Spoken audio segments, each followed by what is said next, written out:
नमस्कार दोस्तों, आप सभी को कृष्ण जन्माष्टमी की बहुत बहुत बधाइयाँ और शुभकामनाएं। आज कृष्ण जन्माष्टमी के अवसर पर आइए हम सब जानते हैं कि भगवान कृष्ण का जन्म कैसे हुआ।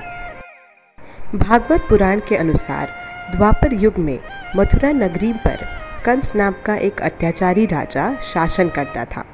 अपने पिता राजा उग्रसेन को गद्दी से हटाकर वो स्वयं राजा बन गया था। मथुरा की प्रजा उसके शासन में बहुत दुखी थी, लेकिन वो अपनी बहन देवकी को बहुत प्यार करता था। उसने देवकी का विवाह अपने मित्र वासुदेव से कराया। जब वो देवकी और वासुदेव को उनके राज्य लेकर जा रहा था, तभी एक आकाशवाणी हुई, हे कंस, जिस बहन को तू उसके ससुराल छोड़ने जा रहा है, उसके गर्भ से पैदा होने वाली 8वीं संतान तेरी मौत का कारण बनेगी। आकाशवाणी सुनकर कंस क्रोधित हो उठा और वासुदेव को मारने के लिए आगे बढ़ा। तब देवकी ने अपने पति के प्राणों की रक्षा के लिए कंस से कहा कि उनकी जो भी संतान जन्म लेगी उसे वो कंस को सौंप देंगे। कंस ने बहन की बात मान ली और दोनों को कारागार में डाल दिया। कारागार में देवकी ने एक एक करके 7 बच्चों को जन्म दिया और उनके जन्म होते ही उसने उन्हें कंस के हाथों सौंप दिया और कंस ने उन सभी का वध कर दिया। हालांकि 7वीं संतान के रूप में जन्मे शेषावतार बलराम को योग माया ने संकर्षित कर माता रोहिणी के गर्भ में पहुंचा दिया था, इसलिए ही बलराम को संकर्षण भी कहा जाता है।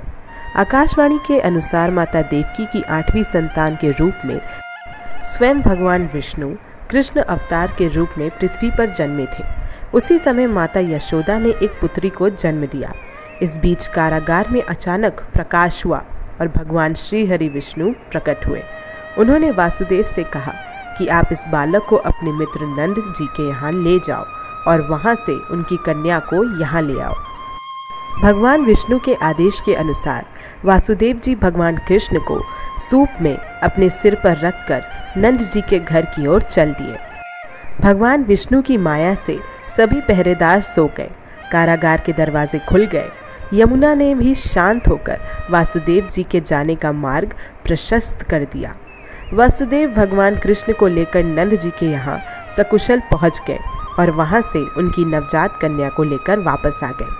जब कंस को देवकी की 8वीं संतान के जन्म की सूचना मिली तो वो तत्काल कारागार में आया और उस कन्या को छीनकर पृथ्वी पर पटकना चाहा, लेकिन वो कन्या उसके हाथ से निकलकर आसमान में चली गई।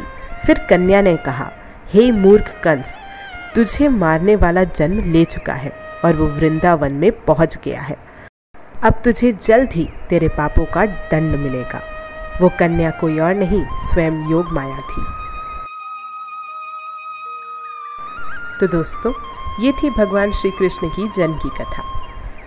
अब मिलते हैं अगली वीडियो में कुछ और ऐसी ही अच्छी, सच्ची और प्रेरणादायक बातों और कहानियों के साथ।